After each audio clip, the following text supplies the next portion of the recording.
सत श्री अकाल। तुसीं देख रहे हो सांझा टीवी। मैं हाँ तुहाडे नाल अर्शदीप ते तुहाडा सारिਆਂ ਦਾ प्रोग्राम स्ट्रेट टॉक सिद्धी गल दे विच स्वागत है। तुहानूं पता इस प्रोग्राम दे विच करंट अफेयर्स के बारे गलबात होंदी है, मुद्दों के बारे गलबात होंदी है ते अज भी उसे कड़ी नूं अगे वधाउंदे होए गलबात होवेगी राजनीति के बारे, खास करके पंजाब दे विच अजकल की हो रहा है। क्योंकि सुमैध सैनी जो अक्सर खबरां दे विच बने रहिंदे ने वो हुण अपनी सुरक्षा छड्ड के फरार हो गए ने।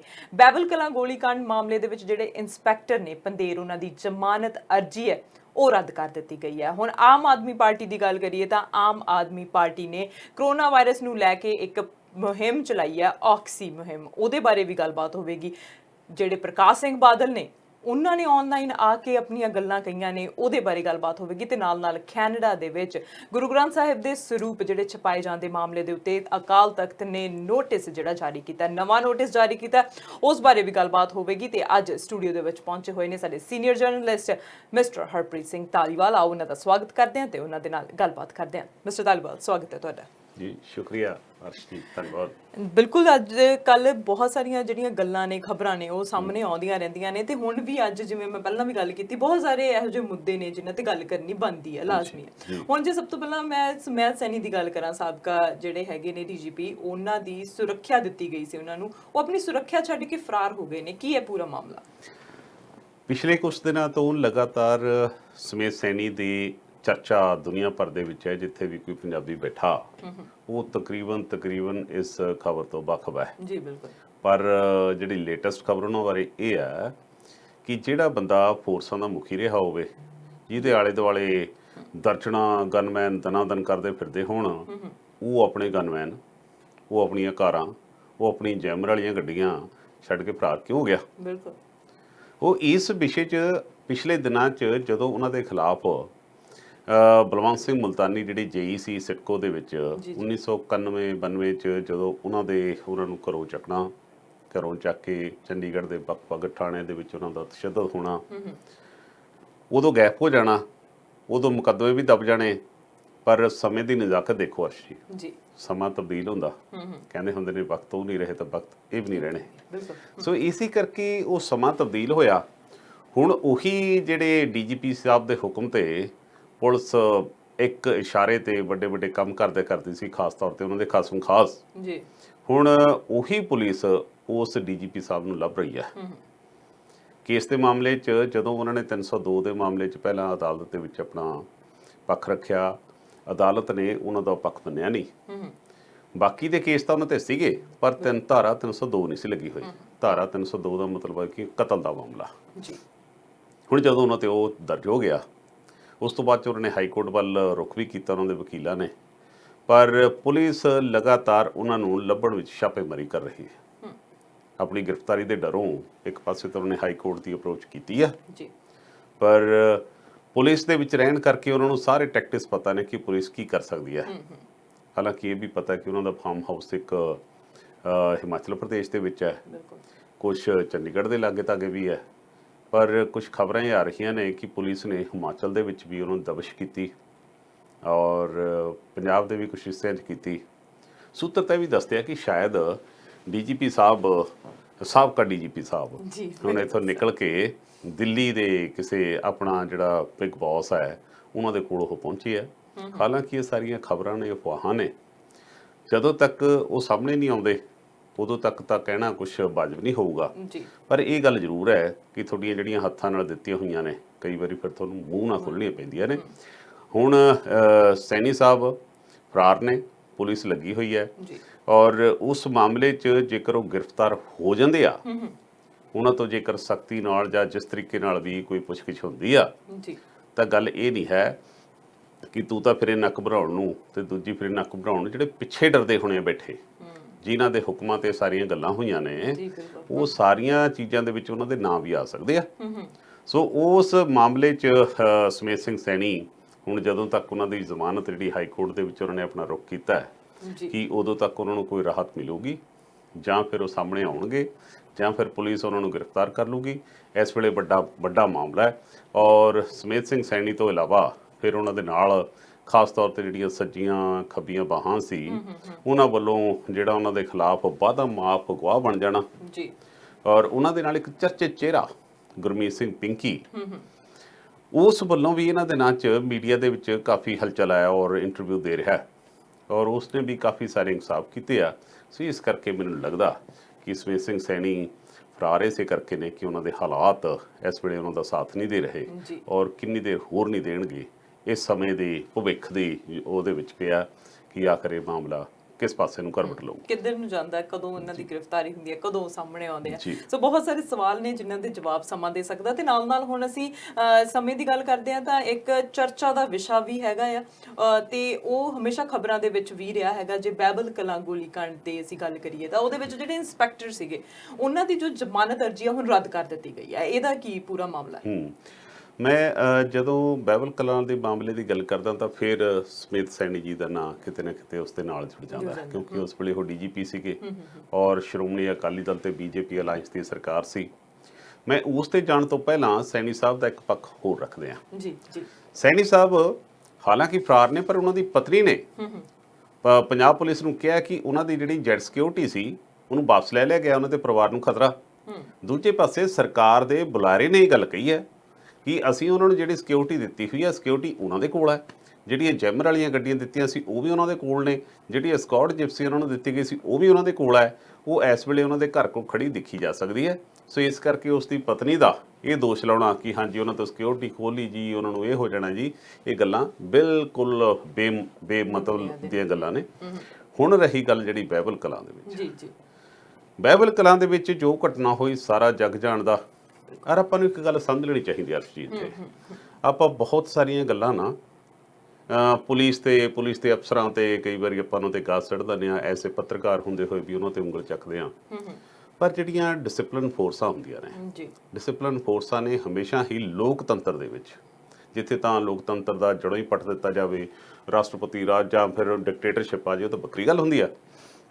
ਪਰ ਬਹੁਤੀ ਥਾਂ ਤੇ ਜਿਹੜੀ ਡਿਸਪਲਿਨ ਫੋਰਸ ਹੈ ਜੀ, ਚਾਹੇ ਉਹ ਆਰਮੀ ਹੈ, ਚਾਹੇ CRP ਹੈ, ਚਾਹੇ ਪੁਲਿਸ ਹੈ, ਕੋਈ ਵੀ ਹੈ, ਉਹਨਾਂ ਨੇ ਆਪਣੇ ਸਿਆਸੀ ਆਕਾ ਜਿਹੜੇ ਹੁੰਦੇ ਆ ਉਹਨਾਂ ਦੇ ਮੁਤਾਬਕ ਕੰਮ ਕਰਨਾ ਹੁੰਦਾ। ਹੁਣ ਬਹਿਬਲ ਕਲਾਂ ਦੇ ਵਿੱਚ ਜੋ ਕੁਛ ਹੋਇਆ, ਉੱਥੇ ਗੋਲੀ ਚੱਲੀ, ਸ਼ਾਂਤੀ ਨਾਲ ਬੈਠੇ ਸਾਡਾ ਸਿੱਖ ਭਾਈਚਾਰਾ, ਉਹਨਾਂ ਦੇ ਵਿੱਚ ਗੋਲੀਆਂ ਚਲਾਈਆਂ ਗਿਆ, 2 ਨੌਜਵਾਨਾਂ ਦੀ ਮੌਤ, ਕਈਆਂ ਦਾ ਜ਼ਖਮੀ ਹੋਣਾ। ਉਸ ਮਾਮਲੇ ਦੇ ਵਿੱਚ ਕੁਝ ਅਫਸਰ ਤੇ ਗਾਜ ਡਿੱਗੀ। ਹੁਣ ਉਹਨਾਂ ਅਫਸਰਾਂ ਦੇ ਵਿੱਚ ਇੱਕ ਸੀਗਾ ਉੱਥੋਂ ਦਾ ਇੰਸਪੈਕਟਰ ਗੁਰਦੀਪ ਸਿੰਘ ਪੰਧੇਰ। ਗੁਰਦੀਪ ਸਿੰਘ ਪੰਧੇਰ ਨੂੰ ਗ੍ਰਿਫਤਾਰ ਕਰ ਲਿਆ ਗਿਆ, ਉਹਨੂੰ ਜੇਲ੍ਹ ਭੇਜ ਦਿੱਤਾ ਗਿਆ। ਉਸ ਮਾਮਲੇ 'ਚ ਉਸ ਦੀ ਜਿਹੜੀ ਜ਼ਮਾਨਤ ਦੀ ਅਰਜ਼ੀ ਪਾਈ ਗਈ ਸੀ, ਹੁਣ ਮਾਣਯੋਗ ਅਦਾਲਤ ਨੇ ਉਹਨੂੰ ਰੱਦ ਕਰ ਦਿੱਤਾ। ਉਹਦਾ ਕਾਰਨ ਇਹ ਹੈ ਕਿਉਂਕਿ ਉਹਨਾਂ ਦੇ ਨਾਲ ਦੇ ਇੱਕ ਪ੍ਰਦੀਪ ਸਿੰਘ ਇੰਸਪੈਕਟਰ ਹੋਰ ਸੀ, ਜਿਹੜਾ ਹੁਣ ਵਾਧਾ ਮਾਫ ਗਵਾਹ ਬਣਨ ਵਾਸਤੇ ਤਿਆਰ ਹੋ ਗਿਆ। ਹਾਲਾਂਕਿ ਉਹਨੇ ਕਿਹਾ ਕਿ ਮੈਨੂੰ ਬਹੁਤ ਸਾਰੀਆਂ ਚੀਜ਼ਾਂ ਇਸ ਦੇ ਵਿੱਚ ਪਤਾ ਨੇ, ਇਸੇ ਕਰਕੇ ਮੇਰਾ ਦਿਲ ਕਰਦਾ ਕਿ ਮੈਂ ਇਸ ਦੇ ਵਿੱਚ ਗਵਾਹੀ ਦੇਵਾਂ। ਹੁਣ ਇਸ ਤੋਂ ਪਹਿਲਾਂ ਚਰਨਜੀਤ ਸ਼ਰਮਾ ਜਿਹੜੇ ਉੱਥੇ ਦੇ SSP ਸੀ, ਇੱਕ ਉਹਨਾਂ ਦੇ SP ਸੀ, ਉਹਨਾਂ ਦੀਆਂ ਪਹਿਲਾਂ ਵੀ ਗ੍ਰਿਫਤਾਰੀਆਂ ਹੋ ਚੁੱਕੀਆਂ ਨੇ। ਹੁਣ ਇਸ ਮਾਮਲੇ 'ਚ ਪ੍ਰਦੀਪ ਸਿੰਘ ਦੀ ਜਦੋਂ ਗਵਾਹੀ ਹੋਣੀ ਹੈ ਤਾਂ ਉਸ ਕਰਕੇ ਜਿਹੜਾ ਗੁਰਦੀਪ ਸਿੰਘ ਪੰਧੇਰ ਹੈ ਉਹਦੇ ਵਾਸਤੇ ਮੁਸ਼ਕਲਾਂ ਆ ਸਕਦੀਆਂ ਨੇ। ਹੁਣ ਅਦਾਲਤ ਨੇ ਉਸ ਦੀ ਜ਼ਮਾਨਤ ਅਰਜ਼ੀ ਇਸ ਕਰਕੇ ਰੱਦ ਕਰ ਦਿੱਤੀ ਹੈ ਕਿ ਇਹ ਬਹੁਤ ਸਾਰੇ ਜਿਹੜੇ ਹੋਰ ਗਵਾਹ ਨੇ ਜਾਂ ਸਬੂਤ ਨੇ ਉਹਨਾਂ ਨਾਲ ਛੇੜਛਾੜ ਕਰ ਸਕਦੇ ਆ। ਪਰ ਇਸ ਮਾਮਲੇ 'ਚ ਕਹਿਣਾ ਵੀ ਇਕੱਲਾ ਪੰਧੇਰ ਨਹੀਂ, ਪੰਧੇਰ ਦੇ ਨਾਲ SP ਤੇ SSP ਤੇ SSP ਤੋਂ ਬਾਅਦ ਸੈਣੀ ਸਾਹਿਬ ਤੱਕ ਜਿਹੜੀ ਗੱਲ ਜਾਂਦੀ ਹੈ ਉਹ ਸਾਰੀਆਂ ਚੀਜ਼ਾਂ ਨਜ਼ਰ ਆਉਂਦੀਆਂ ਨੇ। ਪਰ ਮੈਂ ਇੱਕ ਵਾਰੀ ਫਿਰ ਇਹ ਗੱਲ ਕਹਿਣੀ ਚਾਹੁੰਦਾ ਕਿ ਬਹੁਤ ਵਾਰੀ ਇਹ ਹੁੰਦਾ ਕਿ ਪੁਲਿਸ ਅਫਸਰਾਂ ਤੋਂ ਜਿਹੜੀਆਂ ਕਾਰਵਾਈਆਂ ਕਰਾ ਤਾਂ ਉਹਨਾਂ ਦੇ ਸਿਆਸੀ ਲੋਕ ਲੈਂਦੇ ਆ, ਪਰ ਆਖਰ ਭੁਗਤਣਾ ਉਹਨਾਂ ਨੂੰ ਪੈਂਦਾ ਹੈ।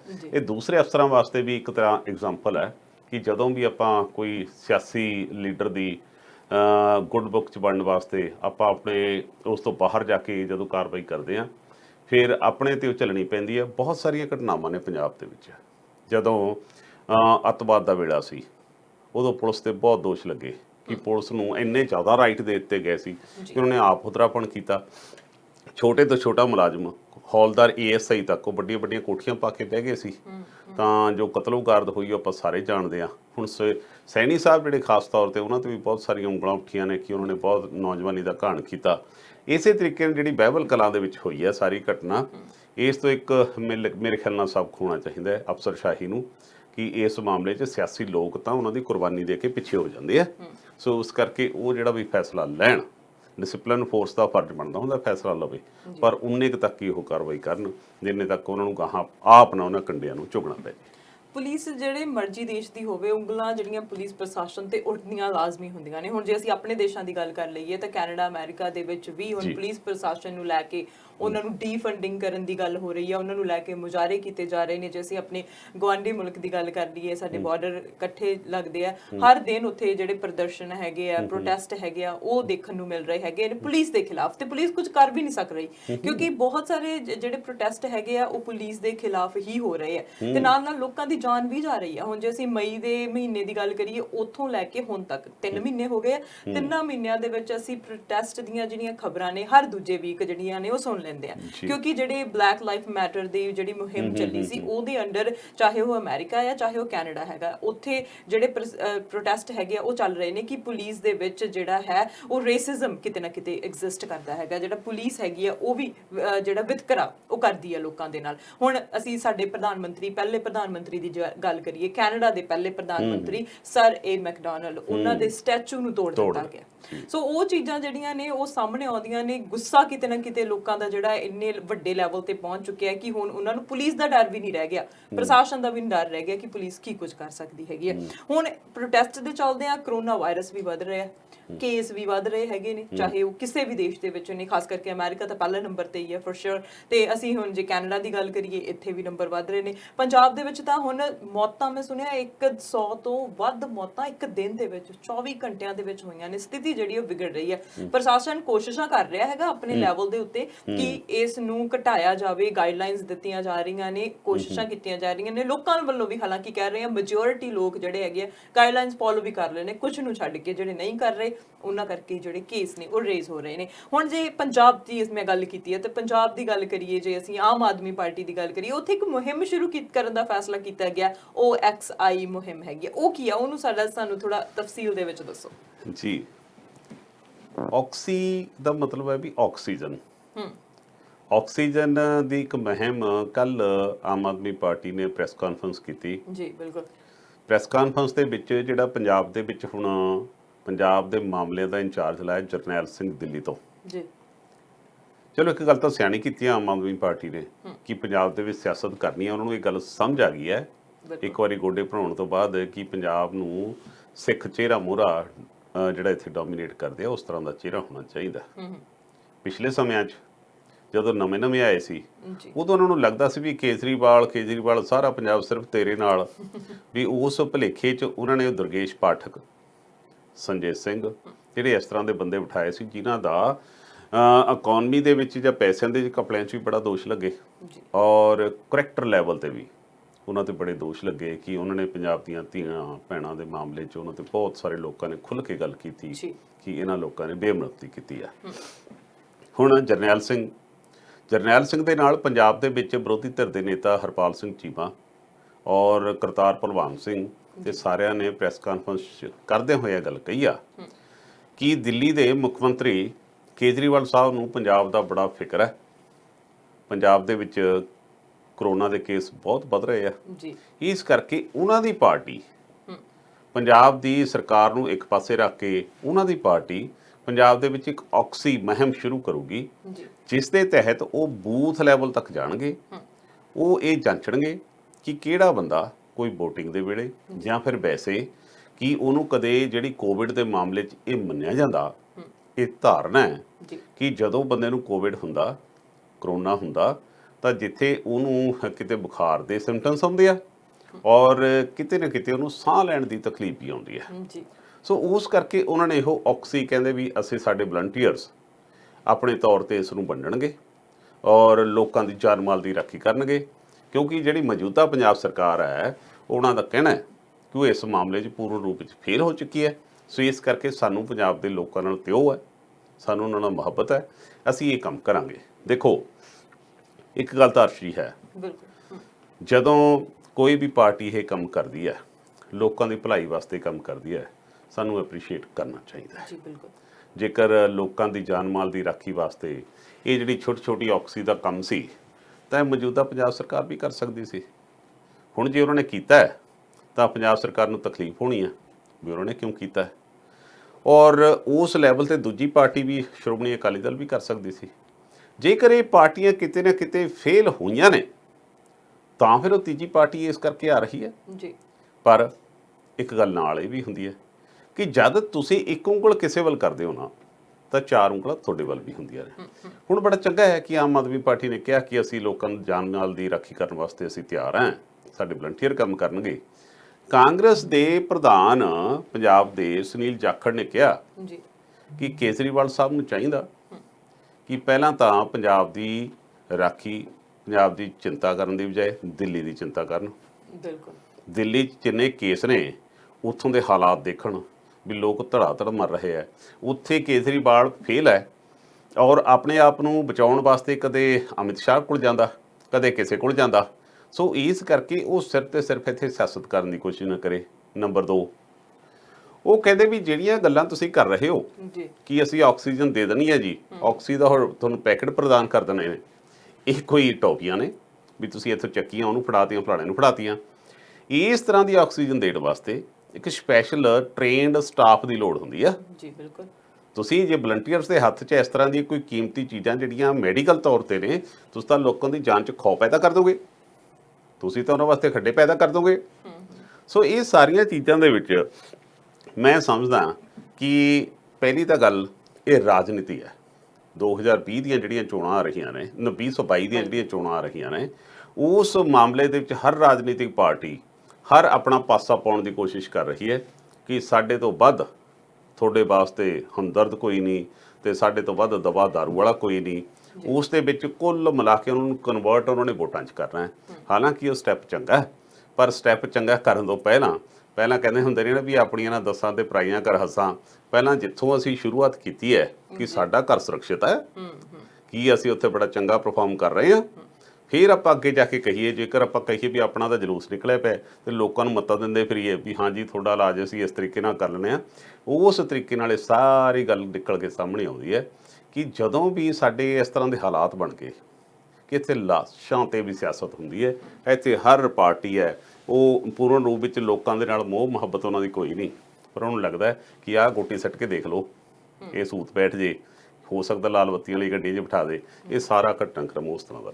ਜੀ ਬਿਲਕੁਲ। ਤੁਹਾਡੀ ਗੱਲ ਤੋਂ ਮੈਨੂੰ ਇੱਕ ਜਿਹੜੀ ਕਹਾਵਤ ਜੀ ਯਾਦ ਆ ਗਈ। ਉਹਨੂੰ ਕਹਿੰਦੇ ਆ ਕਿ ਬਹੁਤੀਆਂ ਚੀਜ਼ਾਂ ਲੈਂਦੇ ਨਾ ਅਸੀਂ ਇੱਕ ਤੋਂ ਵੀ ਜਾਂਦੇ ਆ। ਸੋ ਬਹੁਤਿਆਂ ਵਾਲੇ ਹੱਥ ਪਾਉਂਦੇ ਬਹੁਤੀਆਂ ਕਿਸ਼ਤੀਆਂ ਵੱਲ ਹੱਥ ਲਾਉਂਦੇ ਜਿਹੜੀ ਕਿਸ਼ਤੀ 'ਚ ਸਵਾਰ ਹੁੰਦੇ ਆ ਉਹ ਕਿਸ਼ਤੀ ਵੀ ਨਾ ਅਸੀਂ ਡੋਬ ਲਈਏ। ਮੈਨੂੰ ਲੱਗਦਾ ਆਮ ਆਦਮੀ ਪਾਰਟੀ ਦਾ ਇਹ ਹਾਲ ਹੈ, ਕਿਉਂਕਿ ਆਮ ਆਦਮੀ ਪਾਰਟੀ ਦਾ ਜਿਸ ਤਰ੍ਹਾਂ ਲੱਗਦਾ ਸੀਗਾ ਕਿ ਇਹਨੇ ਪੰਜਾਬ ਦੇ ਵਿੱਚ ਜਿੱਤ ਜਾਣਾ ਹੈਗਾ ਇਲੈਕਸ਼ਨ ਦੇ ਟਾਈਮ ਦੇ ਉੱਤੇ, ਪਰ ਜੋ ਹੈ ਉਹਨਾਂ ਦਾ ਡਿਫਰੈਂਟ ਰਿਹਾ ਹੈਗਾ, ਬਿਲਕੁਲ ਉਲਟ ਰਿਹਾ ਹੈਗਾ। ਕਹਿਣੀ ਤੇ ਕਰਨੀ ਦੇ ਵਿੱਚ ਵੀ ਕਹਿੰਦੇ ਹੁੰਦੇ ਫਰਕ ਹੁੰਦਾ ਹੈਗਾ। ਸੋ ਬਹੁਤ ਸਾਰੀਆਂ ਚੀਜ਼ਾਂ ਜਿਹੜੀਆਂ ਨੇ ਉਹ ਸਾਨੂੰ ਸਾਹਮਣੇ ਆਈਆਂ ਨੇ ਪੰਜਾਬ ਦੇ ਵਿੱਚ, ਪੰਜਾਬ ਦੀ ਸਿਆਸਤ ਦੇ ਵਿੱਚ। 2022 ਦੀਆਂ ਚੋਣਾਂ ਬਹੁਤ ਜਿਹੜੀਆਂ ਨੇ ਉਹ ਦੂਰ ਨੇ, ਪਰ ਹੁਣੇ ਤੋਂ ਹੀ ਕੋਸ਼ਿਸ਼ਾਂ ਹੁੰਦੀਆਂ ਨੇ ਕਿ ਲੋਕਾਂ ਦੀ ਅੱਖਾਂ ਦੇ ਵਿੱਚ ਫਿਰ ਤੋਂ ਦੁਬਾਰਾ ਤੋਂ ਘੱਟਾ ਪਾਉਣ ਦੀ। ਗੱਲ ਤਾਂ ਇਹ ਹੈ ਵੀ ਜਿਹੜੇ ਲੋਕਾਂ ਦੀਆਂ ਆਸਾਂ ਤਾਂ ਬੜੀਆਂ ਹੁੰਦੀਆਂ ਨੇ, ਲੋਕਾਂ ਨੂੰ ਆਸਾਂ ਆਮ ਆਦਮੀ ਪਾਰਟੀ ਤੋਂ ਵੀ ਸੀ ਔਰ ਇਹ ਗੱਲ ਸਾਬਤ ਹੋਈ ਕਿ ਲੋਕਾਂ ਨੂੰ ਆਮ ਆਦਮੀ ਪਾਰਟੀ ਤੋਂ ਵੱਧ ਆਸਾਂ ਕਾਂਗਰਸ ਤੋਂ ਸੀ।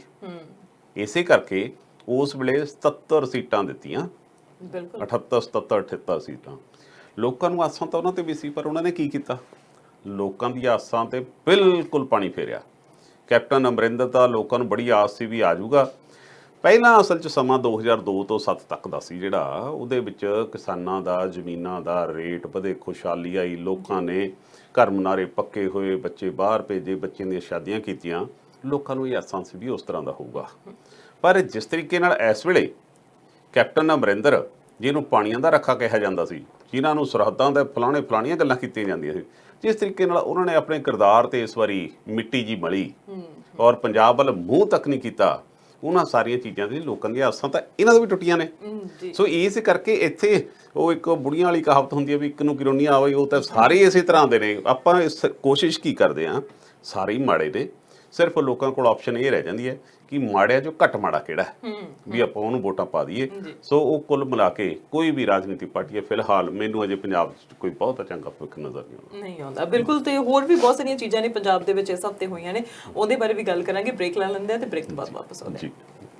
ਸਟ੍ਰੇਟ ਟਾਕ ਸਿੱਧੀ ਗੱਲ ਪ੍ਰੋਗਰਾਮ ਦੇ ਵਿੱਚ ਅੱਜ ਬਹੁਤ ਸਾਰੇ ਮੁੱਦੇ ਪੰਜਾਬ ਦੇ ਰਿਲੇਟਡ ਵਿਚਾਰੇ ਗਏ ਨੇ। ਹੋਰ ਵੀ ਬਹੁਤ ਸਾਰੀਆਂ ਖਬਰਾਂ ਨੇ, ਉਹਨਾਂ ਦੇ ਉੱਤੇ ਵੀ ਗੱਲਬਾਤ ਹੋਵੇਗੀ, ਵਿਚਾਰ ਚਰਚਾ ਹੋਵੇਗੀ। ਪਰ ਫਿਲਹਾਲ ਰੁਕਦੇ ਹਾਂ ਕਮਰਸ਼ੀਅਲ ਬ੍ਰੇਕ ਦੇ ਲਈ।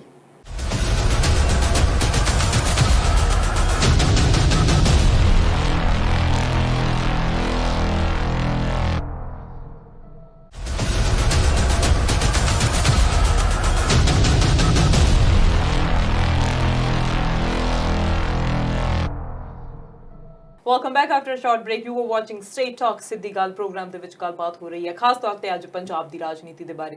ਪੰਜਾਬ ਦੇ ਵਿੱਚ ਹਰਪ੍ਰੀਤ ਜੀ, ਜਿਵੇਂ ਅਸੀਂ ਗੱਲਬਾਤ ਕਰ ਰਹੇ ਹੈਗੇ ਆ ਕਿ ਹੁਣ ਸ਼੍ਰੋਮਣੀ ਅਕਾਲੀ ਦਲ, ਜਿਹਨੂੰ ਹਰ ਪਾਰਟੀ ਕਹਿੰਦੇ ਸੀ ਸਾਡੀ ਧਰਮ ਦੀ ਪਾਰਟੀ ਆ, ਹਰ ਕੋਈ ਲੋਕ ਸ਼੍ਰੋਮਣੀ ਅਕਾਲੀ ਦਲ ਨੂੰ ਵੋਟਾਂ ਪਾਉਂਦਾ ਸੀ। ਪਿਛਲੇ ਸਮਿਆਂ ਦੀ ਗੱਲ ਕਰੀਏ ਤਾਂ ਮੇਰੇ ਦਾਦਾ ਦਾਦੀ ਰਿਟਾਇਰਡ ਹੈਡ ਟੀਚਰ ਰਹੇ ਹੈਗੇ ਆ, ਸਕੂਲ ਦੇ ਵਿੱਚ ਪ੍ਰਿੰਸੀਪਲ ਰਹੇ ਹੈਗੇ ਆ, ਤਾਂ ਉਹਨਾਂ ਨੇ ਕਹਿਣਾ ਕਿ ਨਹੀਂ, ਪੰਥ ਨੂੰ ਵੋਟ ਪਾਉਣੀ ਚਾਹੀਦੀ ਹੈ। ਤਾਂ ਉਹ ਕਹਿੰਦੇ ਕਿ ਅਸੀਂ ਜਦੋਂ ਸਕੂਲਾਂ ਦੇ ਵਿੱਚ ਹੁੰਦੇ ਸੀਗੇ ਤਾਂ ਉਹਨਾਂ ਨੇ ਕਹਿਣਾ ਕਿ ਸਾਡੀਆਂ ਇੱਕੋ ਦਮ ਤਨਖਾਹਾਂ ਵਧਾ ਦਿੱਤੀਆਂ ਗਈਆਂ, ਉੱਥੇ ਹੋਰ ਵੀ ਬਹੁਤ ਸਾਰੇ ਕੰਮ ਹੋਏ।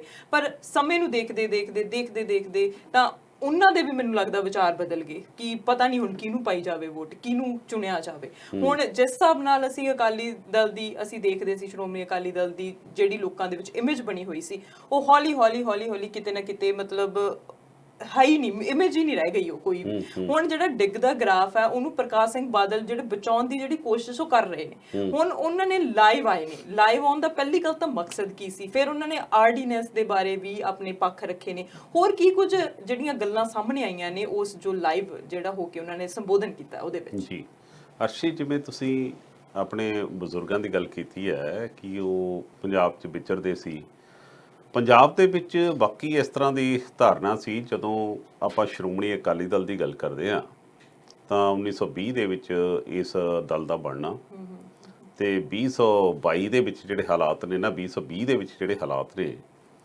ਉਹ ਉਹਨਾਂ ਦਾ ਇੱਕ ਬੜਾ ਵੱਡਾ ਗ੍ਰਾਫ ਹੈ ਜਿਹੜਾ ਉਹ ਬੜਾ ਸ਼ੋਅ ਕਰਦਾ। ਨੋ ਡਾਊਟ ਹੈ ਕਿ ਸ਼੍ਰੋਮਣੀ ਅਕਾਲੀ ਦਲ ਜਿਸ ਤਰੀਕੇ ਨਾਲ ਸੰਘਰਸ਼ਾਂ 'ਚੋਂ ਪੈਦਾ ਹੋਇਆ ਔਰ ਵੱਡੇ ਵੱਡੇ ਮੋਰਚੇ ਉਹਨਾਂ ਨੇ ਲਾਏ, ਕੁਰਬਾਨੀਆਂ 'ਚ ਕਦੇ ਪਿੱਛੇ ਨਹੀਂ ਹਟੇ। ਆਪਣੇ ਸਾਰਿਆਂ ਦੇ ਹੀ ਬਜ਼ੁਰਗ ਜਾਂ ਆਪਣੇ ਫੋਰ ਫਾਦਰ ਸਾਰੇ ਹੀ ਮੇਰੇ ਖਿਆਲ ਨਾਲ ਇਹਨਾਂ ਚੀਜ਼ਾਂ ਦੇ ਵਿੱਚੋਂ ਇਨਵੋਲਵ ਰਹੇ ਹੋਣੇ ਆ, ਕਿਉਂਕਿ ਉਹ ਮੂਵਮੈਂਟ ਦੇ ਵਿੱਚ ਭਾਵੇਂ ਦੇਸ਼ ਦੀ ਆਜ਼ਾਦੀ ਦੀ ਗੱਲ ਹੋਵੇ ਜਾਂ ਫਿਰ ਗੁਰਦੁਆਰਿਆਂ ਦੇ ਸਾਂਭ ਸੰਭਾਲ ਦੀ ਗੱਲ ਹੁੰਦੀ ਹੋਵੇ, ਉਹਨਾਂ ਸਾਰੀਆਂ ਚੀਜ਼ਾਂ 'ਚ ਸ਼੍ਰੋਮਣੀ ਅਕਾਲੀ ਦਲ ਔਰ ਪੰਜਾਬ ਦੇ ਲੋਕ ਅੱਗੇ ਹੋ ਕੇ ਰਹੇ। ਹੁਣ ਕਹਿੰਦੇ ਹੁੰਦੇ ਆ ਵੀ ਸਮਾਂ ਤਬਦੀਲੀ ਜਿਹੜੀ ਹੁੰਦੀ ਆ ਉਹ ਤਰੱਕੀ ਦੀ ਨਿਸ਼ਾਨੀ ਹੁੰਦੀ ਆ। ਖੜੇ ਤਾਂ ਪਾਣੀ ਨੂੰ ਵੀ ਕਹਿੰਦੇ ਜਾਲ ਲੱਗ ਜਾਂਦਾ।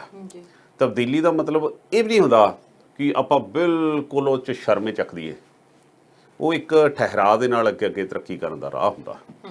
ਸ਼੍ਰੋਮਣੀ ਅਕਾਲੀ ਦਲ ਦੀਆਂ ਕੁਰਬਾਨੀਆਂ ਦੇ ਮਾਮਲੇ 'ਚ ਜਦੋਂ ਆਪਾਂ ਗੱਲ ਕਰਦੇ ਹਾਂ ਤਾਂ ਹੁਣ ਸਰਦਾਰ ਪ੍ਰਕਾਸ਼ ਸਿੰਘ ਬਾਦਲ ਜਿਹੜੇ ਕਈ ਮਹੀਨਿਆਂ ਤੋਂ ਘਰੇ ਬੈਠੇ ਸੀ, ਚੁੱਪ ਸਾਦੀ ਹੋਈ ਸੀ, ਬਿਲਕੁਲ ਕੋਈ ਉਹਨਾਂ ਦਾ ਬਿਆਨ ਨਹੀਂ ਸੀ ਆ ਰਿਹਾ। ਆਖਰ ਕੀ ਕਾਰਨ ਹੋਇਆ ਕਿ ਸਰਦਾਰ ਪ੍ਰਕਾਸ਼ ਸਿੰਘ ਬਾਦਲ ਨੂੰ ਜਿਹੜਾ 93-94 ਸਾਲ ਦਾ ਕਹਿੰਦੇ ਆ, ਉਹਨਾਂ ਨੂੰ ਪਿਛਲੇ ਮਤਲਬ ਪਹਿਲਾਂ ਤਾਂ ਇਹ ਹਾਲ ਹੋਇਆ ਕਿ ਸਰਦਾਰ ਪ੍ਰਕਾਸ਼ ਸਿੰਘ ਜੀ ਬਾਦਲ ਨੂੰ 10-15 ਸਾਲ ਤਾਂ 80-85 ਤੋਂ ਨਹੀਂ ਟੱਪਣ ਦਿੱਤਾ ਉਹਨਾਂ ਨੇ, ਇੰਨੇ ਕੁ ਸਾਲਾਂ 'ਚ ਹੀ ਰੱਖਿਆ। ਚਲੋ ਉਹਨਾਂ ਦਾ ਸਤਿਕਾਰ ਹੈ, ਉਹ ਆਪਣੇ ਬਜ਼ੁਰਗਾਂ ਦੇ ਬਰਾਬਰ ਨੇ।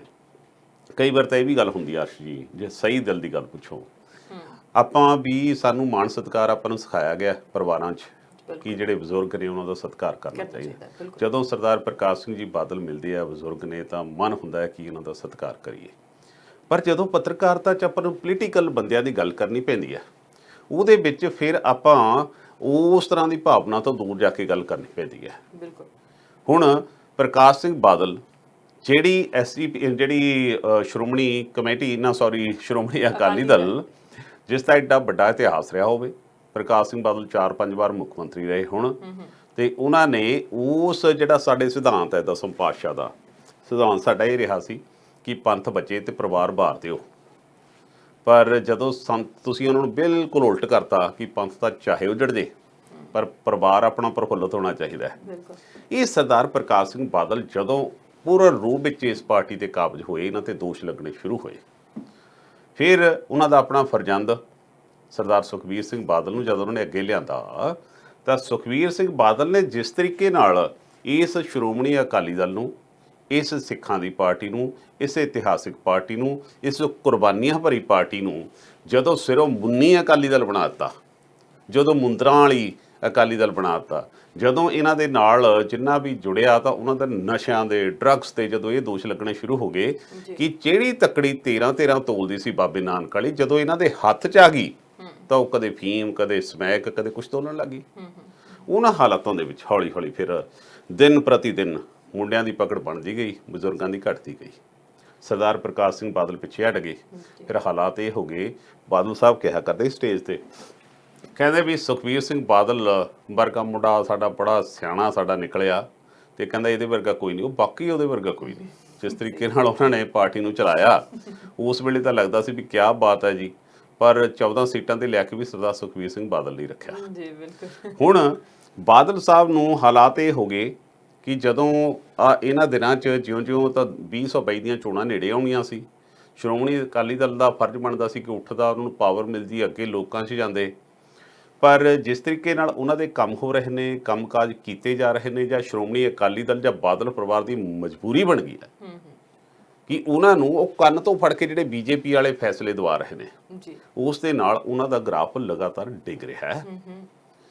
ਹੁਣ ਪ੍ਰਕਾਸ਼ ਸਿੰਘ ਜੀ ਬਾਦਲ YouTube ਤੇ ਜਾਂ ਸੋਸ਼ਲ ਮੀਡੀਆ ਤੇ ਆਏ, ਆ ਕੇ ਉਹਨਾਂ ਨੇ 10 ਮਿੰਟ ਸੰਬੋਧਨ ਕੀਤਾ ਔਰ ਮੈਂ ਉਹਨੂੰ ਬੜੇ ਧਿਆਨ ਨਾਲ ਸੁਣਿਆ, ਕਿਉਂਕਿ ਜਦੋਂ ਵੱਡਾ ਗੱਲ ਕਰਦਾ ਤਾਂ ਸਿਆਣਾ ਬੰਦਾ ਗੱਲ ਕਰਦਾ, ਸਿਆਸੀ ਘਾਕ ਬੰਦਾ ਗੱਲ ਕਰਦਾ, ਤਾਂ ਉਹ 'ਚ ਬਹੁਤ ਸਾਰੀਆਂ ਚੀਜ਼ਾਂ ਦੇਖਣ ਸੁਣਨ ਨੂੰ ਤੇ ਕੰਨ ਖੋਲ ਕੇ ਸੁਣਨੀ ਚਾਹੀਦੀਆਂ ਨੇ। ਬਿਲਕੁਲ, ਬਹੁਤ ਕੁਝ ਸਿੱਖਣ ਨੂੰ ਮਿਲਦਾ। ਹੁਣ ਬਾਦਲ ਸਾਹਿਬ ਨੇ ਗੱਲਾਂ ਕੀਤੀਆਂ, ਉਹਨਾਂ ਨੇ ਗੱਲ ਸ਼ੁਰੂ ਕੀਤੀ ਕਿ ਕਾਂਗਰਸ ਪਾਰਟੀ ਉਹ ਪਾਰਟੀ ਹੈ ਜਿਨ੍ਹਾਂ ਨੇ 1975 ਦੇ ਵਿੱਚ ਐਮਰਜੈਂਸੀ ਲਾਈ, ਉਸ ਐਮਰਜੈਂਸੀ ਦੇ ਖਿਲਾਫ ਅਸੀਂ ਸੰਘਰਸ਼ ਲੜੇ। ਫਿਰ ਉਹੀ ਗੱਲ ਜਿਹੜੀ ਮੈਂ ਤੁਹਾਨੂੰ ਪਹਿਲਾਂ ਕਹੀ ਸੀ, ਜਦੋਂ ਆਪਾਂ ਸਿਆਣੇ ਬੰਦੇ ਦੀ, ਅੱਜ ਕੱਲ੍ਹ ਆਪਾਂ ਜਾਗਰੂਕ ਬੰਦੇ ਆ, ਜਦੋਂ ਆਪਾਂ ਬਿਆਨ ਸੁਣਦੇ ਆ ਤਾਂ ਫਿਰ ਜਦੋਂ ਰਾਜਨੀਤਿਕ ਬੰਦਾ ਕੋਈ ਵੱਡੀ ਸ਼ਖਸੀਅਤ ਬੋਲਦਾ ਹੈ ਤਾਂ ਨਾਲ ਫਿਰ ਉਹਨੂੰ ਆਪਾਂ ਕੰਪੈਰੀਜ਼ਨ ਕਰਨਾ ਵੀ ਸ਼ੁਰੂ ਕਰ ਦਿੰਦੇ ਆ ਕਿ ਇਹ ਬੰਦਾ ਬੜੇ ਚੰਗੇ ਲਫ਼ਜ਼ ਕਰ ਰਿਹਾ ਹੈ, ਇਹਦਾ ਇਤਿਹਾਸ ਕਿੱਦਾਂ ਦਾ ਰਿਹਾ ਨਾਲ। ਪਹਿਲਾਂ ਉਹ ਗੱਲ ਕਰਦੇ ਆ ਪਾਣੀਆਂ ਦੀ ਜੀ। ਪਾਣੀਆਂ ਦੇ ਮਾਮਲੇ 'ਚ ਕਹਿੰਦੇ ਦੇਖੋ ਜੀ, ਜਿਹੜਾ ਕੈਪਟਨ ਅਮਰਿੰਦਰ ਹੈ, ਇਸ ਬੰਦੇ ਨੇ ਜਦੋਂ ਇੰਦਰਾ ਗਾਂਧੀ ਕਪੂਰੀ ਦੇ ਵਿੱਚ, ਸਾਡੇ ਪਟਿਆਲੇ ਦੇ ਨਾਲ ਕਪੂਰੀ ਲੱਗਦਾ ਹਰਿਆਣੇ ਦਾ ਬਾਰਡਰ ਦੇ ਨਾਲ, ਵੀ ਕਪੂਰੀ ਦੇ ਵਿੱਚ ਜਦੋਂ ਟੱਕ ਲਾਉਣ ਆਈ ਸੀ ਤਾਂ ਚਾਂਦੀ ਦੀ ਕਹੀ ਉਹਨਾਂ ਨੇ ਦਿੱਤੀ, ਉਹਦਾ ਸਵਾਗਤ ਕੀਤਾ ਸੀ। ਪਰ ਹੁਣ ਇਹਦਾ ਨਾ ਦੂਸਰਾ ਪੱਖ ਦੇਖ ਲੈਂਦੇ ਹਾਂ। ਹਰਿਆਣਾ ਦੀ ਵਿਧਾਨ ਸਭਾ ਵਿੱਚ ਚੌਧਰੀ ਬੰਸੀ ਲਾਲ ਜੀ, ਦੇਵੀ ਲਾਲ ਜੀ ਦਾ ਬੇਟਾ, ਜਿਹੜਾ ਇਹਨਾਂ ਦਾ ਪੱਗਵਟ ਭਰਾ ਵੀ ਬਣਿਆ ਹੋਇਆ, ਉਹ ਆਪਣੇ ਵਿਧਾਨ ਸਭਾ ਦੇ ਰਿਕਾਰਡ ਤੇ ਬੋਲ ਕੇ ਕਹਿੰਦਾ कि ਜਿਹੜਾ SYL पट्टन ਦੀ ਜ਼ਿੰਮੇਵਾਰੀ ਹਮਾਰੇ ਭਾਈ हैं पंजाब में 1977-78 ਚ ਮੁੱਖ ਮੰਤਰੀ ਪ੍ਰਕਾਸ਼ ਸਿੰਘ ਬਾਦਲ, ਉਹਨਾਂ ਨੇ ਸਾਨੂੰ ਮਨਜ਼ੂਰੀ ਦੇ ਦਿੱਤੀ ਹੈ ਤੇ ਉਸ ਬਦਲੇ ਹਰਿਆਣਾ ਸਰਕਾਰ ਨੇ 2 ਕਰੋੜ ਰੁਪਇਆ ਵੀ ਇਹਨਾਂ ਨੂੰ ਦਿੱਤਾ। ਔਰ ਇਹ ਵੀ ਦੋਸ਼ ਹੈ ਕਿ ਸਰਦਾਰ ਪ੍ਰਕਾਸ਼ ਸਿੰਘ ਬਾਦਲ ਦਾ ਜਿਹੜਾ ਆਰਬਿਟ ਹੋਟਲ ਬਣਿਆ ਹੈ ਗੜਗਾਉਂ ਦੇ ਵਿੱਚ, 에ਅਰਪੋਰਟ ਨੂੰ ਜਾਂਦੇ ਹੋਏ, ਉਹ ਵੀ ਸਸਤੇ ਭਾਅ 'ਚ ਉਸੇ ਗੱਲਾਂ 'ਚ ਦਿੱਤਾ ਗਿਆ ਸੀ। ਇਸ ਗੱਲ ਨੂੰ ਛੱਡ ਦਈਏ, ਹੁਣ ਸਰਦਾਰ ਬਾਦਲ ਅੱਗੇ ਜਾ ਕੇ ਗੱਲ ਕਰਦੇ ਆ ਕਿ ਪੰਜਾਬ ਦੇ ਵਿੱਚ 1984 ਦੇ ਵਿੱਚ ਸਿੱਖਾਂ ਦਾ ਕਤਲੇਆਮ ਤਾਂ ਦਰਬਾਰ ਸਾਹਿਬ ਤੇ ਅਟੈਕ ਕਾਂਗਰਸ ਪਾਰਟੀ ਨੇ ਕਰਾਇਆ। ਹੁਣ ਉਹਨਾਂ ਨੇ ਤਾਂ ਉਹ ਕਰਵਾਇਆ, ਉਹਨਾਂ ਨੇ ਭੁਗਤਿਆ, ਪਰ ਅਸੀਂ ਸਿੱਖਾਂ ਦੀ ਨੁਮਾਇੰਦਗੀ ਕਰਨ ਵਾਲੇ ਲੋਕ, ਅਸੀਂ ਕੀ ਕੀਤਾ ਬਈ? ਅਸੀਂ ਗੁਰੂ ਗ੍ਰੰਥ ਸਾਹਿਬ ਦੀ ਬੇਅਦਬੀ ਤੁਹਾਡੇ ਰਾਜ ਦੇ ਵਿੱਚ ਹੋਈ, ਔਰ ਬੇਅਦਬੀ ਹੋਣ ਤੋਂ ਬਾਅਦ ਤਸ਼ੱਦਦ ਵੀ ਸਿੱਖਾਂ ਤੇ ਹੋਏ, ਨੌਜਵਾਨ ਮੁੰਡੇ ਵੀ ਮਾਰੇ ਗਏ, ਔਰ ਉਸ ਤੋਂ ਇਲਾਵਾ ਜਿਹੜੀ ਕਮੇਟੀ, ਜਿਹੜੀ SCPC ਕਮੇਟੀ ਹੈ, ਜਿਹੜੀ ਸਿੱਖਾਂ ਦੀ ਨੁਮਾਇੰਦਗੀ ਕਰਦੀ ਹੈ, ਉਸ ਦੇ ਉੱਤੇ ਕੰਟਰੋਲ ਵੀ ਤੁਹਾਡੇ ਪਰਿਵਾਰ ਦਾ, ਔਰ ਉਸ ਦੇ ਵਿੱਚ ਲਗਾਤਾਰ ਪਹਿਲਾਂ ਤਾਂ ਇੱਕ ਗੁਰੂ ਗ੍ਰੰਥ ਸਾਹਿਬ ਦੀ ਬੇਅਦਬੀ ਹੋਈ ਸੀ, ਹੁਣ ਤਾਂ 267, 338, ਕਦੇ 400 ਕੀ ਗਿਣਤੀ ਆ ਰਹੀਆਂ ਨੇ। ਇਹ ਤਾਂ ਤੁਸੀਂ ਮਜ਼ਾਕ ਬਣ ਕੇ ਰਹਿ ਗਿਆ। ਸਾਡੇ ਜਿਹੜੀ ਸਾਡੀ ਧਾਰਮਿਕ ਆਸਥਾ ਹੈ, ਜਿੱਥੋਂ ਅਸੀਂ ਓਟ ਆਸਰਾ ਲੈਂਦੇ ਹਾਂ, ਉਹਦਾ ਐਡਾ ਵੱਡਾ ਨੁਕਸਾਨ ਹੋ ਰਿਹਾ। ਸੋ ਇਹ ਦੋਵੇਂ ਪਾਰਟੀਆਂ ਉੱਥੇ ਖੜੀਆਂ ਨਜ਼ਰ ਆਉਂਦੀਆਂ ਨੇ। ਸਰਦਾਰ ਪ੍ਰਕਾਸ਼ ਸਿੰਘ ਬਾਦਲ ਫਿਰ ਆਪਣੇ ਸੰਬੋਧਨ 'ਚ ਇੱਕ ਗੱਲ ਹੋਰ ਕਰਦੇ ਆ, ਕਹਿੰਦੇ ਜਿਹੜਾ ਆਰਡੀਨੈਂਸ ਲਿਆਂਦਾ ਮੋਦੀ ਸਰਕਾਰ ਨੇ, ਇਹ ਕੈਪਟਨ ਅਮਰਿੰਦਰ ਨੂੰ ਗੁੰਮਰਾਹ ਕਰ ਰਹੇ ਨੇ। ਗੁੰਮਰਾਹ ਸਪਸ਼ਟ ਤਾਂ ਨਹੀਂ ਕਰ ਸਕੇ ਵੀ ਕਿਵੇਂ ਕਰਦੇ ਆ। ਅਖੇ ਜੀ ਦੇਖੋ, ਜਿਹੜੀਆਂ ਅਸੀਂ ਪਹਿਲਾਂ ਫੋਕਲ ਪੁਆਇੰਟ ਬਣਾਏ ਸੀ, ਉਹਨਾਂ ਦੇ ਨਾਲ ਅਸੀਂ ਫਸਲਾਂ ਖਰੀਦਦੇ ਹੁੰਦੇ ਸੀ, MSP ਲੱਗਦੀ ਹੁੰਦੀ ਸੀ। ਹੁਣ ਸੁਖਬੀਰ ਸਿੰਘ ਬਾਦਲ ਚਿੱਠੀ ਲਿਆਇਆ ਖੇਤੀ ਮੰਤਰੀ ਤੋਂ, ਹੁਣ ਉਸ ਦੇ ਵਿੱਚ ਸਾਨੂੰ ਪੂਰਨ ਰੂਪ ਵਿੱਚ ਰੇਟ ਮਿਲਿਆ ਕਰੂਗਾ। ਹੁਣ ਇਹ ਗੱਲ ਮਤਲਬ ਰੱਖਣ ਵਾਸਤੇ ਸਰਦਾਰ ਪ੍ਰਕਾਸ਼ ਸਿੰਘ ਬਾਦਲ ਦੀ ਕਿੱਡੀ ਮਜਬੂਰੀ ਹੈ, ਉਹਨਾਂ ਦੀ ਬਾਡੀ ਲੈਂਗੁਏਜ ਦੱਸਦੀ ਹੈ ਕਿ ਸਹੀ ਨਹੀਂ ਗੱਲ ਕਰ ਰਹੇ, ਪਰ ਉਹ ਆਪਣੇ ਬੱਚੇ ਦੀ, ਉਹਨੂੰ ਕੁਰਸੀ ਨੂੰ, ਪਾਵਰ ਨੂੰ ਬਚਾਉਣ ਦੀ ਕੋਸ਼ਿਸ਼ ਕਰ ਰਹੇ ਆ। ਹੁਣ ਜਿਸ ਤਰੀਕੇ ਨਾਲ BJP ਅਰਸ਼ ਜੀ, ਪ੍ਰਕਾਸ਼ ਸਿੰਘ ਬਾਦਲ, ਕਿਉਂਕਿ ਸ਼੍ਰੋਮਣੀ ਅਕਾਲੀ ਦਲ ਹੋਰ ਕੁਝ ਨਹੀਂ ਹੈ, ਬਾਦਲ ਪਰਿਵਾਰ, ਉਹਨਾਂ ਦੇ ਸਾਲੇ, ਉਹਨਾਂ ਦੇ ਜੀਜੇ, ਉਹਨਾਂ ਦੇ ਇੱਧਰਲੇ, ਉੱਧਰਲੇ, ਬਸ ਇੰਨਾ ਕੀ ਹੈ। ਬਾਕੀ ਤਾਂ ਵਿਚਾਰੇ ਉਹ ਨਾਰੇ ਦੇ ਜਕਾਰਿਆਂ ਵਾਲੇ ਨੇ, ਹੈ ਨਾ। ਸੋ ਉਸ ਗੱਲ ਦੇ ਵਿੱਚ ਇਸ ਮਾਮਲੇ 'ਚ ਕੇਂਦਰ ਦੀ ਭਾਸ਼ਾ ਬੋਲਣਾ, ਜਦੋਂ ਸਾਰੇ ਕਿਸਾਨ ਸੜਕਾਂ ਤੇ ਉਤਰੇ ਹੋਏ ਆ, ਲੋਕਾਂ ਨੂੰ ਭਵਿੱਖ ਕੋਈ ਨਜ਼ਰ ਨਹੀਂ ਆਉਂਦਾ, ਜ਼ਮੀਨਾਂ ਦੇ ਵਿੱਚ ਜੇਕਰ ਸਰਕਾਰ ਨੇ ਹੌਲੀ ਹੌਲੀ ਜਿਹੜੀਆਂ ਪਾਲਿਸੀਆਂ ਕੇਂਦਰ ਆਪਣੇ ਹੱਥ 'ਚ ਲੈਂਦੀ ਜਾ ਰਹੀ ਹੈ, ਤਾਂ ਸਭ ਤੋਂ ਵੱਧ ਗਲ ਸਾਡਾ ਘੁੱਟਿਆ ਜਾਣਾ ਪੰਜਾਬ ਦਾ। ਸਹੀ ਹੈ। ਇਸ ਤੋਂ ਪਹਿਲਾਂ ਇਹ ਗੱਲ ਇਕੱਲੀ ਇਹ ਨਹੀਂ ਹੈ, ਇਸ ਤੋਂ ਪਹਿਲਾਂ ਜਦੋਂ CAA ਦੇਸ਼ ਦੇ ਵਿੱਚ ਲਾਗੂ ਕੀਤਾ ਜਾਣ ਲੱਗਿਆ, ਉਸ ਵੇਲੇ ਵੀ ਸਾਰੀਆਂ ਪਾਰਟੀਆਂ ਤਾਂ ਕੇਂਦਰ ਸਰਕਾਰ ਦੀ ਮੁਖਾਲਫਤ ਕਰਦੀਆਂ ਨੇ, ਪਰ ਬਾਦਲ ਪਰਿਵਾਰ ਹੈ ਜਿਹੜਾ ਉਹਨਾਂ ਦੇ ਹੱਕ 'ਚ ਖੜਾ ਉੱਥੇ। ਹੁਣ ਇਹ ਸਾਰੀਆਂ ਯੂਹੀ ਤੋਂ ਕੋਈ ਬੇਵਫਾ ਨਹੀਂ ਹੋਤਾ, ਉਸकी भी कुछ ਮਜਬੂਰੀਆਂ ਰਹੀ ਹੋंगी। ਇਹ ਬੇਵਫਾਈ ਜਿਹੜੀ ਤੁਸੀਂ ਕਰ ਰਹੇ ਹੋ, ਇਹ ਮਜਬੂਰੀਆਂ ਕੀ ਨੇ, ਇਹ ਪੰਜਾਬ ਦੇ ਲੋਕਾਂ ਨੂੰ ਪਤਾ ਲੱਗਣੀ ਚਾਹੀਦੀ ਨੇ। ਵੈਸੇ ਤਾਂ ਪਤਾ ਨੇ ਜੀ ਵੀ ਜਿਹੜੀਆਂ ਕਿਸੇ ਵੇਲੇ ਆਪਾਂ ਚੰਡੀਗੜ੍ਹ 'ਚ ਇੱਕ ਪਲਾਟ ਨਹੀਂ ਸੀ ਲੈ ਸਕਦੇ, ਹੁਣ ਸਾਇਦ ਅੱਧਾ ਚੰਡੀਗੜ੍ਹ ਖਰੀਦ ਲਈਏ ਆਪਾਂ ਇਸ ਵੇਲੇ ਤੱਕ ਬਣਿਆ। ਇਹ ਬਹੁਤ ਸਾਰੀਆਂ ਮਜਬੂਰੀਆਂ ਨੇ, ਕਿਉਂਕਿ ਇਸ ਵੇਲੇ ਜਿਹੜੀ ਕੇਂਦਰ 'ਚ ਬੈਠੀ ਸਰਕਾਰ ਹੈ ਨਾ, ਉਹਨਾਂ ਨੂੰ ਜਿਹੜਾ ਕੋਈ ਨਹੀਂ ਉਹਨਾਂ ਦੀ ਮੰਨਦਾ ਉਹਨੂੰ ਫਿਰ ਕੰਨ ਤੋਂ ਫੜ ਕੇ ਮਰੋੜਦੇ ਆ। ਉਹ ਕਿਸੇ ਨੂੰ ਈਡੀ ਪਾਉਂਦੇ ਆ, ਕਿਸੇ ਨੂੰ ਸੀਬੀਆਈ ਪਾਉਂਦੇ, ਜੋ ਉਹਨਾਂ ਨੂੰ ਸਾਰਾ ਸੂਤ ਲਾਦਾ। ਸੋ ਉਹ ਸਾਰੀ ਗੱਲ ਸਰਦਾਰ ਪ੍ਰਕਾਸ਼ ਸਿੰਘ ਜੀ ਬਾਦਲ ਵੱਲੋਂ ਰੱਖੀ ਜਾਣੀ ਕਿ ਨਹੀਂ ਜੀ ਅਸੀਂ ਸੱਚੇ ਸੁੱਚੇ ਹਾਂ, ਸਾਡਾ ਤਾਂ ਕੋਈ ਮਾਮਲਾ ਹੀ ਕੋਈ ਨਹੀਂ, ਇਹ ਤਾਂ ਕੈਪਟਨ ਅਮਰਿੰਦਰ ਸਿੰਘ ਗੁੰਮਰਾਹ ਕਰ ਰਿਹਾ। ਨੋ ਡਾਊਟ ਹੈ ਕੈਪਟਨ ਅਮਰਿੰਦਰ ਸਿੰਘ ਦੀ ਫੇਲ ਸਰਕਾਰ ਹੈ, ਆਪਾਂ ਸਾਰੇ ਹੀ ਕਹਿੰਦੇ ਹਾਂ ਬਿਲਕੁਲ ਉਹ। ਪਰ ਜਿਹੜਾ ਕੁਝ ਤੁਸੀਂ ਸਾਰਾ ਕੁਝ ਪਿਛਲੇ ਸਮਿਆਂ ਦੇ ਵਿੱਚ ਕੀਤਾ, ਜੋ ਕੁਝ ਫਿਰ ਉਹਨਾਂ ਨੇ ਇੱਕ ਗੱਲ ਹੋਰ ਵੀ ਰੱਖੀ, ਆਖੇ ਜੀ ਕਹਿੰਦੇ ਜੀ ਅਸੀਂ ਧਾਰਮਿਕ ਤੌਰ ਤੇ ਅਸੀਂ ਬਹੁਤ ਸਾਰੀਆਂ ਸੰਸਥਾਵਾਂ ਬਣਵਾ ਕੇ ਦਿੱਤੀਆਂ, ਕੋਈ ਵੀ ਇਸ ਤਰ੍ਹਾਂ ਦੀ ਯਾਦਗਾਰ ਚਾਹੇ ਚੱਪੜਚਿੜੀ ਦੀ ਉਹਨਾਂ ਨੇ ਗੱਲ ਕੀਤੀ ਜਾਂ ਹੋਰਾਂ ਦੀਆਂ ਗੱਲ ਕੀਤੀਆਂ, ਕਹਿੰਦੇ ਅਸੀਂ ਸਾਰੀਆਂ ਬਣਾਤੀਆਂ। ਪਰ ਮੈਨੂੰ ਇੱਕ ਅਰਸ਼ ਜੀ ਉਹਨਾਂ ਦੀ ਗੱਲ ਦੇ ਨਾਲ ਨਾਲ ਮੈਨੂੰ ਗੱਲ ਯਾਦ ਆ ਰਹੀ, ਕਦੇ ਵੀ ਪੱਕ ਵੇਚ ਕੇ ਘਿਓ ਨਹੀਂ ਖਾਈਦਾ, ਇਹ ਗੱਲ ਸਿਆਣੇ ਕਹਿ ਕੇ ਗਏ ਆ। ਸਹੀ ਹੈ। ਜਾਂ ਫਿਰ ਇੱਕ ਕਹਾਣੀ ਸਾਡੇ ਬਜ਼ੁਰਗ ਕਹਿੰਦੇ ਹੁੰਦੇ ਸੀ ਵੀ ਭਾਈ ਸਾਹਿਬ ਜ਼ਮੀਨ ਵੇਚ ਕੇ ਗਾਉਣ ਵਾਲੀ ਨਹੀਂ ਲਾਈਂਦੀ।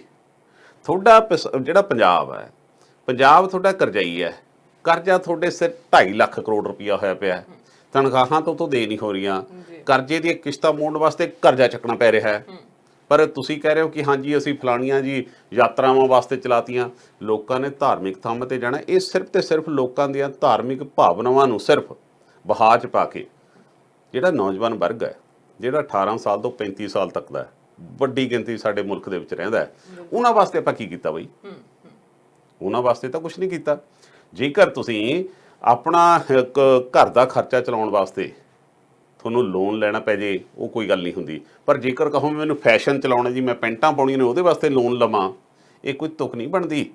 ਸੋ ਇਸ ਕਰਕੇ ਜਿਹੜੀਆਂ ਉਹਨਾਂ ਨੇ ਗੱਲਾਂ ਕੀਤੀਆਂ ਵੀ ਹਾਂਜੀ ਅਸੀਂ ਧਾਰਮਿਕ ਤੌਰ ਤੇ ਉਹ ਬਣਾਤੀਆਂ, ਫਲਾਣੀਆਂ ਬਣਾਤੀਆਂ, ਕੀ ਤੁਸੀਂ ਦੱਸ ਸਕਦੇ ਹੋ ਕਿੰਨੇ ਨੌਜਵਾਨਾਂ ਨੂੰ ਨੌਕਰੀਆਂ, ਕਿੰਨਿਆਂ ਨੂੰ ਬੇਰੁਜ਼ਗਾਰੀਆਂ, ਤੇ ਕਿੰਨਾਂ ਨੂੰ ਕੀ ਫਾਇਦਾ ਦਿੱਤਾ ਗਿਆ, ਕਿਸਾਨੀ ਨੂੰ ਕੀ ਫਾਇਦਾ ਦਿੱਤਾ ਗਿਆ?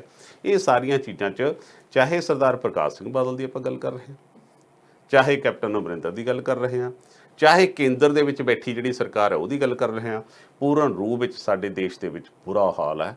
ਇਸ ਮਾਮਲੇ ਵਿੱਚ ਲਗਾਤਾਰ ਨੌਕਰੀਆਂ ਜਾ ਰਹੀਆਂ ਨੇ, ਪਰ ਲੋਕਾਂ ਦੇ ਪੱਲੇ ਕੁਝ ਨਹੀਂ ਪੈ ਰਿਹਾ। ਹਾਂ ਇਹ ਪੈ ਰਿਹਾ, ਕੋਈ ਕਹਿੰਦਾ ਵੀ ਰਾਮ ਮੰਦਿਰ ਬਣ ਗਿਆ, ਬਸ ਉੱਧਰ ਦੇਖੋ ਬੱਲੇ ਬੱਲੇ ਕਰੋ। ਇਹ ਕਹਿੰਦੇ ਜੀ ਅਸੀਂ ਬੱਸਾਂ ਚਲਾਤੀਆਂ, ਬਸ ਉਹਨਾਂ 'ਚ ਸਫ਼ਰ ਕਰੋ। ਉਹ ਬੱਸਾਂ 'ਚ ਚਾਹੇ ਰਾਜਸਥਾਨ ਤੋਂ ਆਉਂਦੇ ਭੁੱਕੀ ਦੀਆਂ ਬੋਰੀਆਂ ਧਰ ਲਿਆਓ, ਉਹਦਾ ਕੋਈ ਰੌਲਾ ਨਹੀਂ ਹੈ। ਸੋ ਇਸ ਕਰਕੇ ਲੋਕਾਂ ਨੂੰ ਧਰਮ ਦੇ ਨਾਂ ਤੇ ਗੁੰਮਰਾਹ ਕਰਨ ਦੀ ਕੋਸ਼ਿਸ਼ ਕੀਤੀ ਜੀ। ਬਿਲਕੁਲ, ਜਿਵੇਂ ਤੁਸੀਂ ਕਿਹਾ ਕਿ ਕੁਝ ਵੀ ਤਨਖਾਹਾਂ ਟਾਈਮ ਤੇ ਨਹੀਂ ਦਿੱਤੀਆਂ ਜਾਂਦੀਆਂ ਹੈਗੀਆਂ, ਕਰਜ਼ਾ ਸਾਡੇ ਸਿਰ ਦੇ ਉੱਤੇ ਇੰਨਾ ਹੈਗਾ ਆ।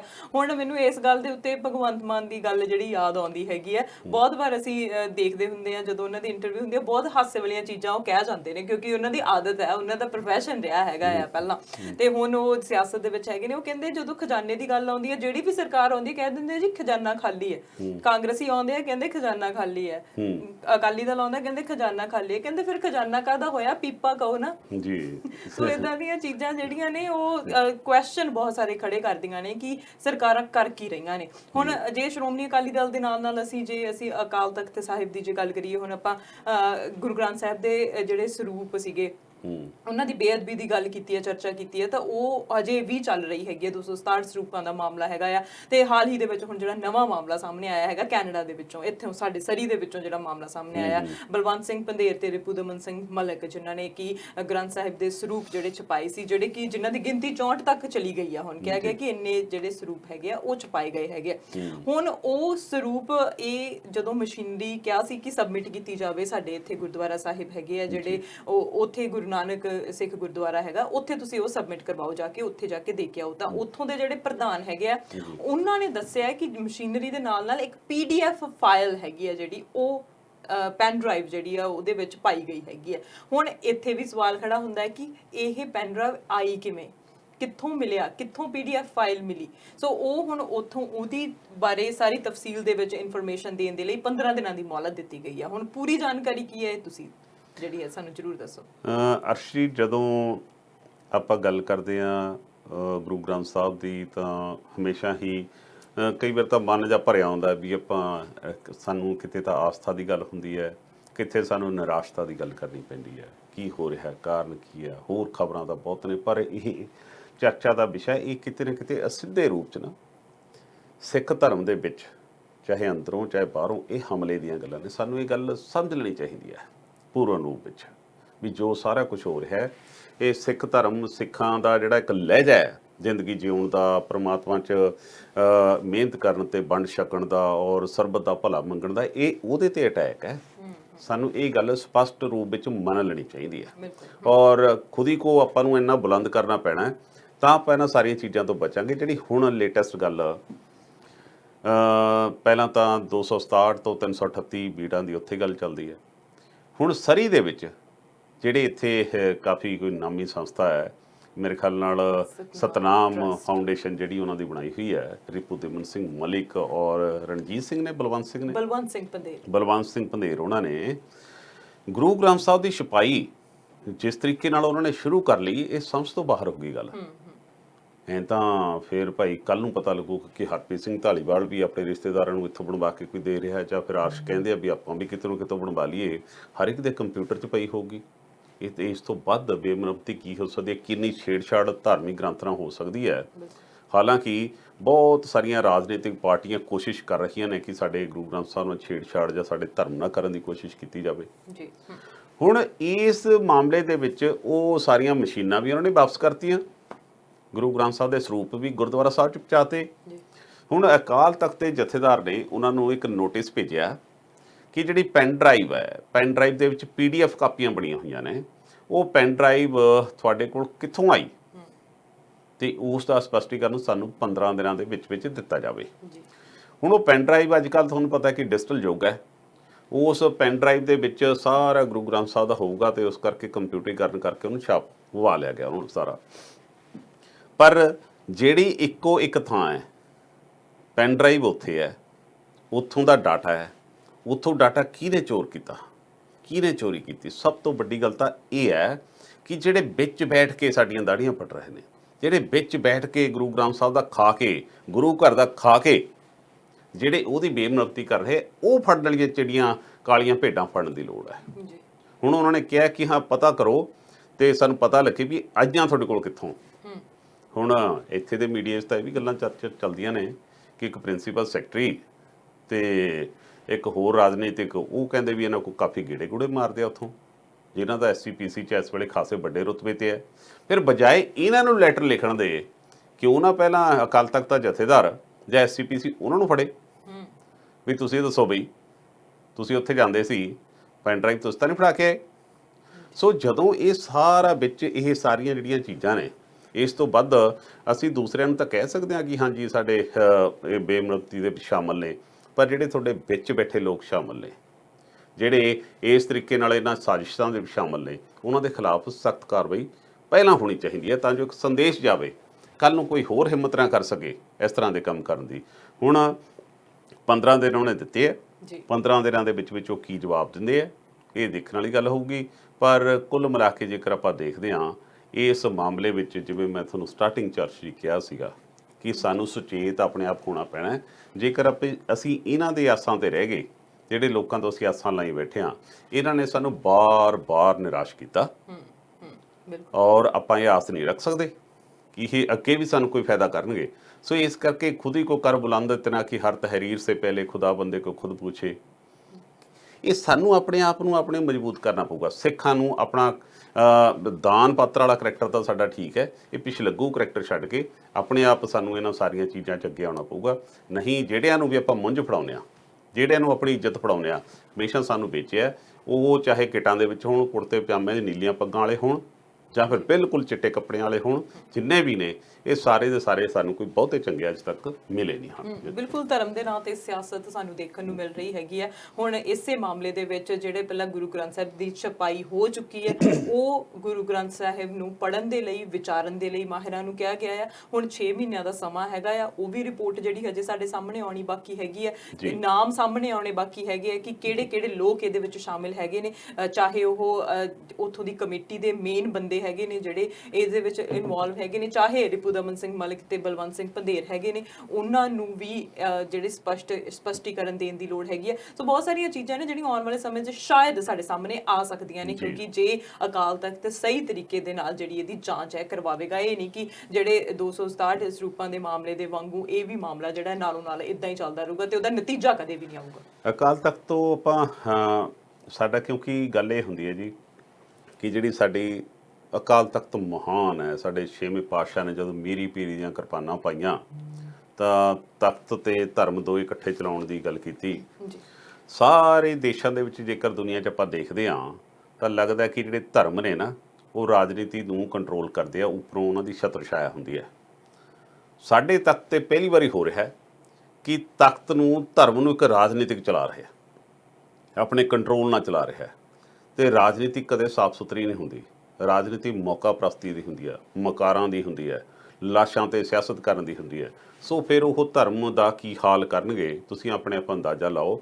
ਸੋ ਇੱਕ ਧਰਮ ਨੂੰ ਇਸ ਵੇਲੇ ਤਾਂ ਹਾਲਾਤ ਇਹੋ ਨੇ, ਕਿੱਥੇ ਤਾਂ ਧਰਮ ਨੇ ਸਾਡੀ ਰਾਖੀ ਕਰਨੀ ਹੁੰਦੀ ਹੈ, ਉਸ ਵੇਲੇ ਧਰਮ ਦੀ ਹਾਲਤ ਜਿਹੜੀ ਤਰਸਯੋਗ ਇਹਨਾਂ ਰਾਜਨੀਤੀ ਮਕਾਰਾਂ ਲੋਕਾਂ ਨੇ ਬਣਾਤੀ ਹੈ। ਪਹਿਲਾਂ ਤਾਂ ਖੇੜਾ ਉਹਨਾਂ ਤੋਂ ਛਡਾਉਣ ਦੀ। ਬਿਲਕੁਲ ਧਰਮ ਦੇ ਨਾਂ ਦੇ ਉੱਤੇ ਰਾਜਨੀਤੀ ਨਹੀਂ ਕਰਨੀ ਚਾਹੀਦੀ, ਸਗੋਂ ਦੀ ਧਰਮ ਨੂੰ ਰਾਜਨੀਤੀ ਤੋਂ ਉੱਤੇ ਰੱਖਣਾ ਚਾਹੀਦਾ ਹੈਗਾ। ਸਾਡਾ ਜੋ ਧਰਮ ਹੈਗਾ, ਕਿਉਂਕਿ ਅਸੀਂ ਜਿਨ੍ਹਾਂ ਮੁਲਕਾਂ ਦੇ ਵਿੱਚ ਰਹਿੰਦੇ ਹੈਗੇ ਆ, ਲੋਕਤੰਤਰ ਹੈਗਾ, ਲੋਕਾਂ ਨੂੰ ਆਪੇ ਆਪਣਾ ਧਰਮ ਮੰਨਣ ਦੀ ਇਜਾਜ਼ਤ ਹੈਗੀ ਹੈ ਕਿ ਅਸੀਂ ਕੋਈ ਵੀ ਧਰਮ ਮੰਨ ਸਕਦੇ ਹਾਂ, ਕਿਸੇ ਵੀ ਤਰ੍ਹਾਂ ਦਾ ਅਸੀਂ ਪਹਿਰਾਵਾ ਪਾ ਸਕਦੇ ਹੈਗੇ ਆ। ਸੋ ਇਹ ਚੀਜ਼ਾਂ ਹੈਗੀਆਂ ਨੇ, ਜੇ ਸਾਨੂੰ ਇੰਨੀਆਂ ਖੁੱਲ੍ਹਾਂ ਦਿੱਤੀਆਂ ਗਈਆਂ ਹੈਗੀਆਂ ਨੇ ਤਾਂ ਧਰਮ ਨੂੰ ਜਿਹੜਾ ਹੈ ਇੱਕ ਪਾਸੇ ਰੱਖ ਕੇ ਸਾਨੂੰ ਉਹਦੀ ਕਦਰ ਜਿਹੜੀ ਹੈ ਉਹ ਕਰਨੀ ਚਾਹੀਦੀ ਹੈ, ਨਾ ਕਿ ਇਦਾਂ ਉਹਨੂੰ ਰੋਲਣਾ ਚਾਹੀਦਾ ਹੈ। ਸੋ ਬਹੁਤ ਸਾਰੀਆਂ ਗੱਲਾਂ ਤੁਸੀਂ ਸਾਡੇ ਸਾਹਮਣੇ ਰੱਖਦੇ ਹੋ, ਬਹੁਤ ਸਾਰੀ ਹਿਸਟਰੀ ਸਾਡੇ ਸਾਹਮਣੇ ਰੱਖਦੇ ਹੋ ਤੇ ਬਹੁਤ ਸਾਰੀਆਂ ਚੀਜ਼ਾਂ ਸਾਨੂੰ ਪਤਾ ਵੀ ਲੱਗਦੀਆਂ ਹੈਗੀਆਂ ਕਿ ਕੀ ਕੁਝ ਹੋ ਰਿਹਾ, ਖਾਸ ਕਰਕੇ ਪੰਜਾਬ ਦੇ ਵਿੱਚ, ਕਿ ਪੰਜਾਬ ਤੇ ਭਾਰਤ ਦੇ ਵਿੱਚ ਜਿੱਥੋਂ ਅਸੀਂ ਆਏ ਹੈਗੇ ਆ, ਜਿੱਥੋਂ ਸਾਡੀਆਂ ਜੜ੍ਹਾਂ ਹੈਗੀਆਂ ਨੇ, ਉੱਥੇ ਕੀ ਹੋ ਰਿਹਾ, ਕਿ ਧਰਮ ਦੇ ਵਿੱਚ ਕੀ ਹੋ ਰਿਹਾ। ਸਾਨੂੰ ਆਪਣੇ ਬੱਚਿਆਂ ਨੂੰ ਸਮਝਾਉਣ ਦੀ ਲੋੜ ਹੈਗੀ ਹੈ ਕਿ ਧਰਮ ਕੀ ਹੁੰਦਾ। ਸਾਨੂੰ ਖੁਦ ਨੂੰ ਸਮਝਣ ਦੀ ਲੋੜ ਹੈ ਸਭ ਤੋਂ ਪਹਿਲਾਂ, ਆਪਣੇ ਬੱਚਿਆਂ ਨੂੰ ਸਮਝਾਉਣ ਤੋਂ ਪਹਿਲਾਂ।